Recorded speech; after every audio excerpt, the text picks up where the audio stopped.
السلام علیکم ورحمۃ اللہ وبرکاتہ۔ قربانی کے جانور کے تعلق سے ہی ایک دوسری ویڈیو لے کر آپ کی خدمت میں حاضر ہوا ہوں۔ قبل اس کے کہ ویڈیو شروع ہو، آپ کو اگر یہ ویڈیو پسند آئے تو سبسکرائب کیجئے، لائک کیجئے اور دوسروں تک پہنچائیے۔ قربانی کے جانور کے تعلق سے ایک مسئلہ یہ ہے کہ ایک جانور میں کئی لوگوں کی قربانی ہو سکتی ہے، کئی لوگوں کی طرف سے اس کی قربانی دی جا سکتی ہے۔ تو اگر جانور بڑا ہے، اونٹ ہے، گائے ہے، بیل ہے وغیرہ، بھینس ہے، تو اس میں 7 لوگوں کی طرف سے قربانی دی جا سکتی ہے۔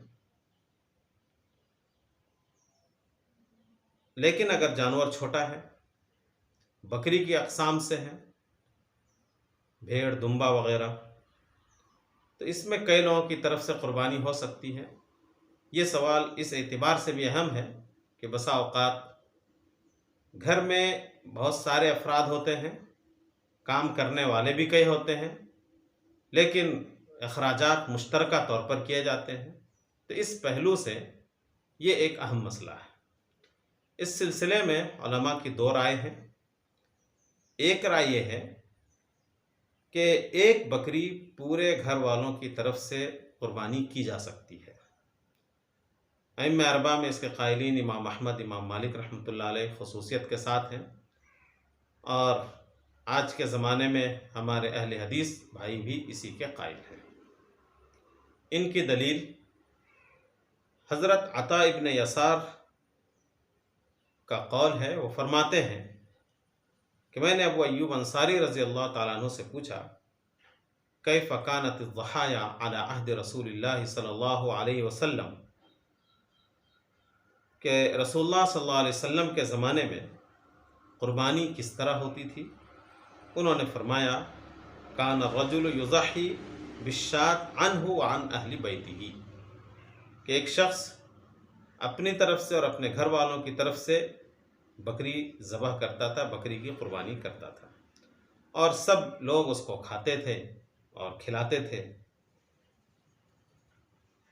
ایک دلیل یہ ہے۔ دوسری دلیل یہ ہے، حضرت جابر بن عبداللہ رضی اللہ تعالیٰ عنہ فرماتے ہیں، شہدت مع النبی صلی اللہ علیہ وسلم الاضحى بالمصلى فلما قضى خطبته نزل عن منبره فأتي بكبش فذبحه رسول اللہ صلی اللہ علیہ وسلم بيده وقال بسم اللہ واللہ اکبر ھذا عنی وعمن لم یضح من امتی۔ یہ ابن ماجہ کی روایت ہے۔ حضرت جابر بن عبداللہ رضی اللہ عنہ فرماتے ہیں کہ میں رسول اللہ صلی اللہ علیہ وسلم کے ساتھ عیدگاہ میں عید الاضحیٰ کے موقع سے حاضر تھا۔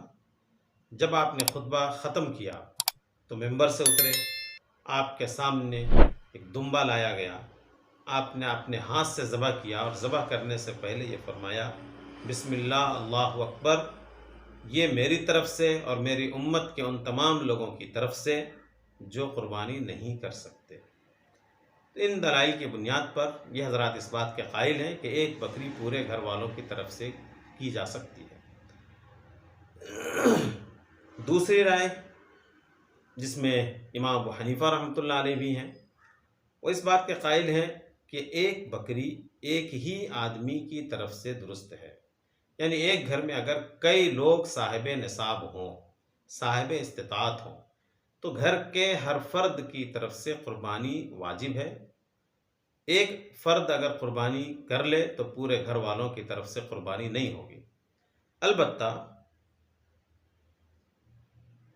اگر کوئی اپنی طرف سے قربانی کرتا ہے اور اس میں اس کے ثواب میں گھر والوں کو شریک کرنا چاہتا ہے تو وہ شریک کر سکتا ہے۔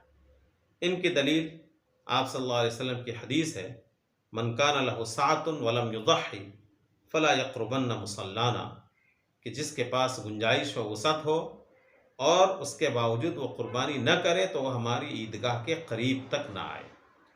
اور جس حدیث میں آپ صلی اللہ علیہ وسلم نے عمن لم یضح من امتی کہا، یا حضرت ابو ایوب انصاری رضی اللہ تعالیٰ عنہ فرمایا وعن اہل بیتہ، ان احادیث کو یہ ثواب میں شریک مانتے ہیں کہ قربانی تو ایک ہی آدمی کی طرف سے ہوئی تھی، لیکن ثواب میں ان کو شریک کیا گیا تھا۔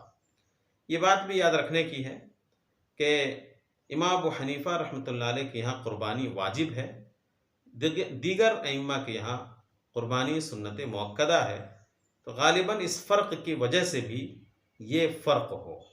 آج کے لیے بس اتنا ہی، پھر ملتے ہیں اگلی ویڈیو میں۔ اللہ حافظ۔